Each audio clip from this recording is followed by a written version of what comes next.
first weeks were hard. Elias fixed what he could with the tools he had. His old satchel roll, a borrowed jack, a single work light hanging from an extension cord. His first customer was Maribel herself, whose refrigerated truck had developed a new rattle. His second was a farmer who'd heard through Maribel that the old man from the highway yard had set up shop on his own. Word spread the way it always did in a town like Redmore Flats, slowly, then all at once. A driver here, a small business owner there. Each satisfied customer told 2 more, and those 2 told 4 more. Within 2 months, Elias had more work than he could handle alone, and Maribel began helping him manage scheduling and parts orders between her own delivery runs. Meanwhile, back at Wallace's yard, something quieter was happening. Trucks that had once been scheduled weeks in advance started trickling toward that new place by the grain depot. Regular customers who'd grown loyal to Elias, not to the shop's name on the sign, followed him without hesitation. Even one of the parts suppliers, tired of Derek's constant haggling and late payments, started offering Elias better rates simply because he paid on time and never argued. Eles achavam que estavam escondendo seu talento, mas estavam fazendo exatamente o contrário. Every attempt to bury Elias in bad shifts and worse pay had only pushed him towards something they could no longer control. By the 6th month, Wallace's shop had lost nearly a third of its regular business. Insurance costs were climbing. Derek, promoted into a role he wasn't equipped to fill, was drowning in diagnostic reports that never quite solved the problems customers brought in. O chefe acreditou que tinha vencido. Ainda não tinha percebido o problema que havia criado. Wallace showed up at the warehouse on a cold morning in the 7th month, standing awkwardly in the doorway while Elias worked underneath an old pickup. "Business is good, I hear," Wallace said. Elias slid out from under the truck, wiped his hands and said nothing, waiting. "I want you back," Wallace said. "Better pay. Real pay this time. Your own bay, your own hours. Whatever it takes." Elias considered this for a long moment, not out of anger, but out of the simple honesty of a man weighing a real decision. "I appreciate that," he said finally. "But I've got something of my own now. Something nobody can take away just because they got nervous about who was earning respect." Wallace nodded slowly, understanding settling over him like a weight he'd earned. "Derek's gone, by the way," he said. "Left last month for a shop 2 towns over. Turns out customers don't stick around for confidence alone. They stick around for results." He turned to leave, then paused at the door. "For what it's worth," he said, "I'm sorry for how we treated you." Elias simply nodded. He didn't need the apology to feel complete. He'd already built something the apology couldn't touch. A year passed the way years do when a person is finally standing on ground that's truly their own. The warehouse near the grain depot had grown into a proper garage. With 2 lifts, Maribel had helped him finance through a small business loan. A young apprentice named Cole, who reminded Elias faintly of himself at that age, and a waiting list that stretched 2 weeks out for anything but emergency repairs. Elias still kept his old satchel of tools on a shelf near his workbench, not because he needed them anymore, but because they reminded him where everything had started. A father who taught him to listen to engines instead of just reading their codes. A small garage that once burned to the ground. Years of being overlooked by people too proud to notice what quiet competence looked like. One afternoon, a young man walked into the garage nervous, holding the keys to an old work truck that 3 other shops had already turned away. He explained that the engine had been misbehaving for weeks, that mechanics kept blaming different parts, replacing things that never actually fixed anything, that he was almost out of money and almost out of hope. Elias listened the way he always did, more with his ears than his eyes. "Let's take a look," he said calmly, the same way he had a year ago in a yard full of laughing men who thought a homeless old stranger could never fix what 15 specialists couldn't. The young man had no idea he was standing in front of someone who had already answered that exact kind of doubt once before, but Elias knew, and it didn't shake him at all. Looking back on everything that happened in Redmore Flats, it's worth remembering something simple. Appearance was never proof of ability, and confidence built through decades of quiet work doesn't need to shout to be real. Humility isn't weakness. It's often just competence that hasn't been given a stage yet. True reputation isn't built in a single dramatic moment, but in 1,000 small ones, repeated with honesty long after anyone's watching. And the people who look at someone and decide, based on nothing but a worn jacket or a quiet voice, that there's nothing valuable there, they're usually the ones who end up losing exactly what they never bothered to see in the first place. So here's a question for you. If you'd been standing in that yard that day, watching an old stranger walk up to a dead engine that 15 specialists couldn't fix, would you have believed him? Or would you have laughed along with everyone else? Let me know in the comments. And if this story moved you even a little, hit like and subscribe for more stories like this one. He asked for 3 things: a torch, a specific gauge of steel wire that Wallace had gathering dust in a back shelf nobody used anymore, and 45 minutes of nobody standing over his shoulder. Wallace, against every instinct that told him this was foolish, against the smirks of his own crew, said, "Give him what he needs." What happened in the next 45 minutes wasn't dramatic. There was no explosion of sparks, no movie-perfect montage. Just an old man on his knees under a truck, listening more than he worked, making small adjustments with the patience of someone who had learned long ago that engines punish men who rush them. He drained a portion of the tank, reached his arm deep along the baffle, felt for the crack with his fingers before he ever saw it, and reinforced it with a temporary weld and wire brace, steady enough to hold under vibration for a proper repair the next day. Then he stood, wiped his hands on his pants, and looked at Wallace. "Try it now." Derek reached for the key himself, more out of habit than respect, and turned it. The engine caught on the second try. It sputtered, coughed once, and then rumbled to life, steady and strong, filling the yard with a sound none of them had heard in 11 days. For a moment, nobody said anything. The men who had been laughing an hour earlier stood frozen, staring at the truck like it had performed a magic trick in front of them. Wallace closed his eyes and let out a breath he felt like he'd been holding for a week and a half. "I don't believe it," Derek muttered. "You don't have to," Elias said quietly, gathering his tools. "The truck does." Nobody laughed that time.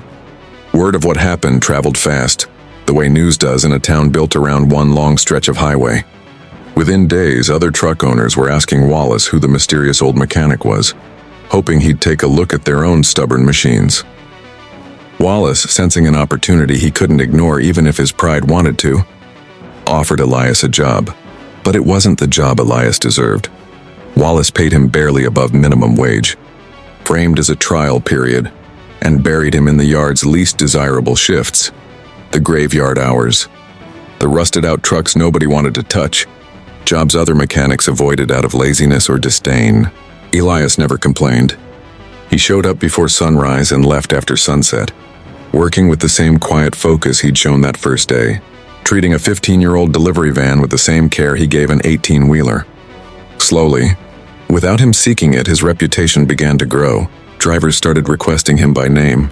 Customers who once trusted Derek's diagnostic screen started asking, half joking, half serious, "Can the old man take a look at it?" A woman who ran a small produce delivery service told anyone who'd listen that Elias had saved her failing refrigerated truck when 3 other shops told her to scrap it. Derek noticed. And Derek didn't like it. "He's making the rest of us look bad," he told Wallace one evening, arms crossed, jaw tight. "He's making the shop money," Wallace said. "For now," Derek said, "but people are starting to trust him more than they trust us." "More than they trust you?" Wallace didn't answer that, but the seed had been planted, and it would grow into something ugly over the following months. At first, the sabotage was subtle. Elias would arrive to find his tools missing, only to discover them misplaced in the farthest corner of the yard. His schedule would be quietly rearranged so he got the worst hours, the heaviest workload, jobs that would exhaust a man half his age. His pay, already low, was adjusted downward under vague explanations about shop expenses. Elias absorbed it all without a raised voice. He didn't demand fairness. He didn't threaten to walk. He simply kept showing up, kept fixing what needed fixing, kept treating every truck, every customer, every apprentice who dared ask him a question with the same steady respect. But Derek wasn't finished. One afternoon, a driver reported that a truck Elias had serviced the week before had a fuel leak on the highway, nearly causing an accident. Derek was quick to point fingers, telling Wallace it was clear evidence the old man's methods were outdated, dangerous even. that he was cutting corners because he didn't understand modern trucks the way certified technicians did. Wallace, under pressure from his insurance company and rattled by the near accident, considered firing Elias on the spot. That was when Maribel Ashworth stepped in. Maribel ran the produce delivery service Elias had saved months earlier. She'd heard about the accusation through the grapevine and marched straight into Wallace's office. "I inspected that truck myself before it left," she said. "The leak wasn't from anything Elias touched. It was a hose that Derek replaced 2 weeks before Elias ever laid a hand on that engine. I have the receipt with Derek's initials on it." The room went quiet. Wallace looked at Derek, who suddenly found something very interesting to study on the floor. "I want to see that receipt," Wallace said. He never did get a clean explanation from Derek. But the damage to Elias's reputation among the crew had already spread like smoke, even after Maribel's evidence cleared him publicly. Some men still whispered. Some still avoided him, and Elias, watching all of it unfold with the same calm patience, understood something clearly for the first time. This wasn't a place that would ever truly value him, not because of what he could do, but because of what he represented to men who needed to feel important. Mas ninguém naquela oficina sabia de uma coisa. Elias had already begun preparing quietly, the way he did everything. In the evenings, in a small notebook he kept in his satchel, he began writing down names, customers who trusted him, drivers who'd given him their numbers just in case, small businesses struggling with equipment nobody else wanted to service. He noted which parts suppliers treated him fairly, which ones overcharged, which small warehouse space near the edge of town had been sitting empty for months with a landlord willing to negotiate. He wasn't planning revenge. He was planning a door. The final push came on an ordinary Thursday. Derek, still stinging from the humiliation of the fuel leak accusation, convinced Wallace that the shop needed to modernize, which conveniently meant cutting Elias's hours down to almost nothing, framing it as budget cuts while quietly increasing Derek's own responsibilities and pay. Elias listened to the news without argument. He finished the truck he was working on, a stubborn old delivery van with a temperamental transmission, testing it twice to make sure it ran clean, wiping down his tools, and placing them carefully back into his satchel. Then he walked out of the yard without a single dramatic word, without looking back, the same way he'd walked in. O que aconteceu algumas horas depois mudaria tudo, though nobody in that yard would understand the full weight of it for months. Maribel found him that evening, sitting outside a small diner at the edge of town, his satchel beside him like an old companion. "You just going to disappear?" she asked, sitting across from him. "Not disappear," Elias said. "Just stop wasting what I have left on people who don't want it." Maribel studied him for a long moment. "I've got a cousin," she said finally. "Owns a little warehouse space near the old grain depot. Been empty for almost a year. Rent's cheap because nobody wants it. Bad location, everybody thinks. But it's got good bones. Concrete floor, high ceiling, room for lifts if you ever wanted them." "I don't have money for lifts," Elias said. "You don't need lifts on day one," Maribel said. "You need a roof and word of mouth. And from what I've seen, you've already got the second part." That was how it started. A handshake between two people who'd both been underestimated at some point, and a small empty warehouse that hadn't seen use in a year. The yard smelled of diesel and burnt rubber, and 15 men in matching coveralls stood in a half circle, laughing so hard that one of them had to lean on a toolbox to keep from falling over. In the middle of that circle stood an old man nobody recognized. His jacket was patched at the elbows. His boots were held together with wire.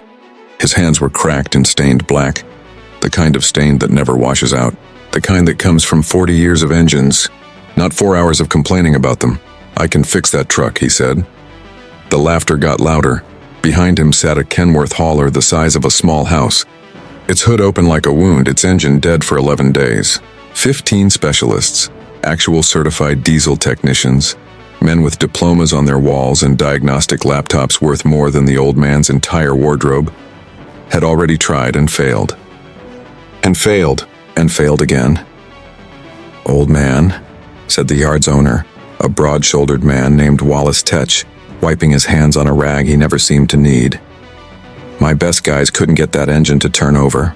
What makes you think you can do it?" The old man didn't answer right away. He just looked at the truck the way another man might look at an old friend he hadn't seen in years. "Give me until sundown," he said. Wallace looked at his mechanics, who were still snickering, arms crossed, already composing the story they'd tell at the bar that night.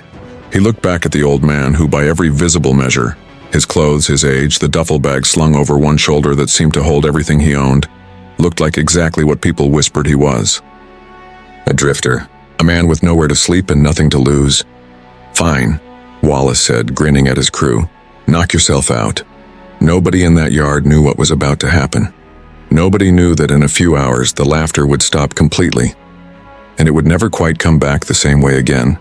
But to understand how a truck and an old man ended up changing an entire town, we have to go back. Not hours, months. The truck belonged to a hauling company on the edge of a small town called Redmore Flats, a place built around a highway that fed into 3 different states, a place where trucks were less like machines and more like heartbeats. When they stopped running, everything else stopped too. That particular Kenworth had been the company's workhorse for 6 years, hauling grain, lumber, machine parts, anything that needed to move. Then one Tuesday morning, it simply refused to start. At first, nobody worried. Trucks break down. That's what mechanics are for. So Wallace called in his shop's best technician, a sharp, confident young man named Derek Collum, who'd trained at a technical college 2 states over and never let anyone forget it. Derek hooked the truck up to a diagnostic computer, ran code after code, replaced the fuel pump, the injectors, even the entire wiring harness. Nothing worked, word got around. Other shops sent their best. A specialist drove in from 3 hours away with a trailer full of diagnostic equipment that looked like it belonged in a hospital. He spent 2 full days on the truck and left shaking his head, muttering about a problem he couldn't isolate. By the time the 11th day rolled around, 15 different technicians had touched that engine. The bill for parts alone had climbed past $12,000, money the hauling company didn't have to spare. Drivers were being turned away. Contracts were slipping to competitors. Wallace Tetch, a man who had built his business from a single flatbed truck 20 years earlier, was staring down the real possibility of losing it all over one engine that refused to make sense. "Maybe it's finished," Derek told him one night, exhausted, oil to his elbows. "Maybe it's just done, Wallace. Some engines just die." Wallace didn't want to believe that, but he was starting to. Then on the 11th day, a stranger walked into the yard. Nobody saw him arrive. He simply appeared near the fence line one afternoon, sat down on an overturned bucket, and watched the men work on the truck for almost 2 hours without saying a single word. When Wallace finally noticed him, his first instinct was to tell him to move along. The yard had rules about that. About strangers who wandered in looking for a warm patch of concrete to sleep on. But something made him pause. Maybe it was the way the old man's eyes moved. Not aimlessly, but tracking every motion under that hood like he was reading a book only he could see. Maybe it was the small leather satchel resting at his feet, worn soft with age. The kind of bag a man doesn't carry unless it holds something that matters to him. "You need something?" Wallace finally asked. "Just watching," the old man said. His voice was quiet, unhurried, like a man who had learned a long time ago that most things didn't need to be said loudly to be heard. Watching what? A dead truck? Watching 15 smart men make the same mistake. That got Wallace's attention, though he'd never admit it out loud.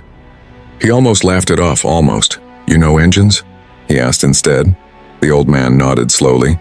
"I've known engines longer than most of your men have been alive." Derek, standing nearby with a wrench in hand, snorted. "Sure, old-timer. And I've known the moon." The other mechanics laughed. The old man didn't react. He simply stood, picked up his satchel, and walked toward the truck. "I can fix that truck," he said. That was the moment. That was the hook that would replay in the minds of everyone in that yard for years to come. The moment a broke, homeless stranger looked at a machine that had defeated 15 professionals and calmly claimed he could do what? None of them could. The laughter that followed was the loudest yet. But nobody in that yard knew what those hours would bring. His name, though almost nobody bothered to ask it that first day, was Elias Marrow.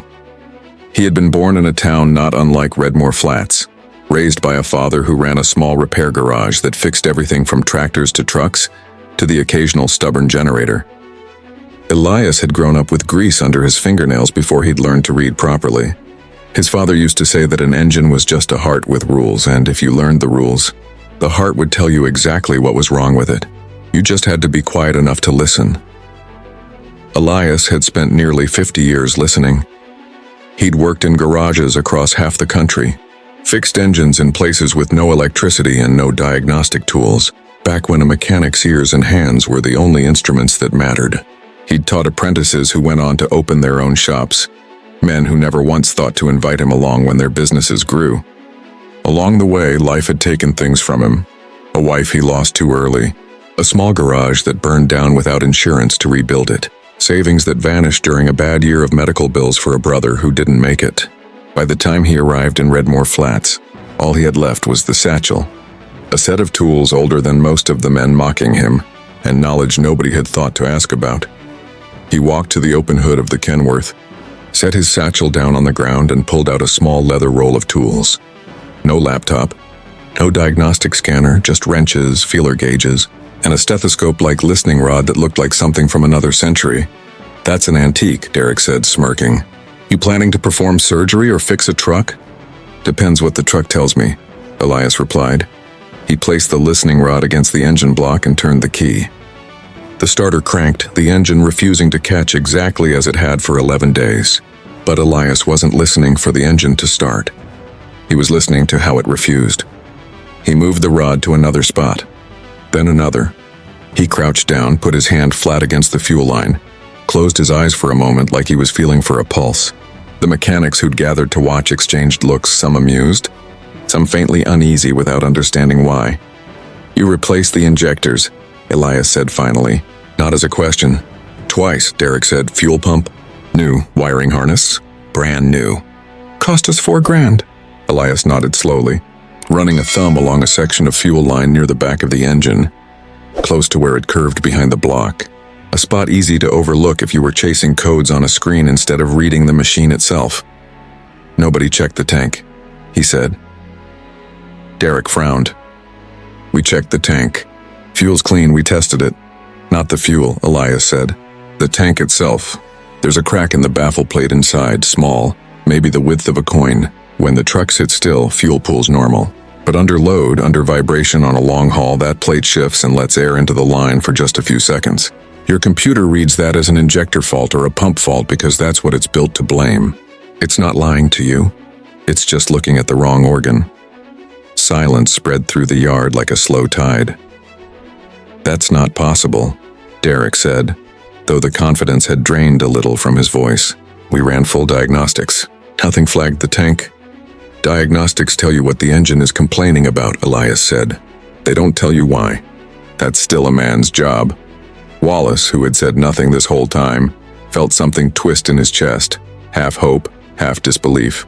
"Even if that's true," he said, "how do you fix a cracked baffle plate without pulling the whole tank and rebuilding it?